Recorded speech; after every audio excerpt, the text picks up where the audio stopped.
अभिराम गुणाकर दाशरथे जगदेक धनुर्धर धीरमते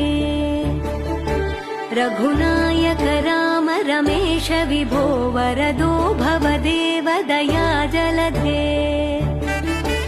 अवनीतनया कमनीय करं रजनीकर चारुमुखाम्बुरुहम् रजनीचर राजतमो मिहिरं महनीयमहं रघुराममये सुमुखं सुहृदं सुलभं सुखदं स्वनुजं च सुखाय ममोघशरम् अपहाय रघुद्वः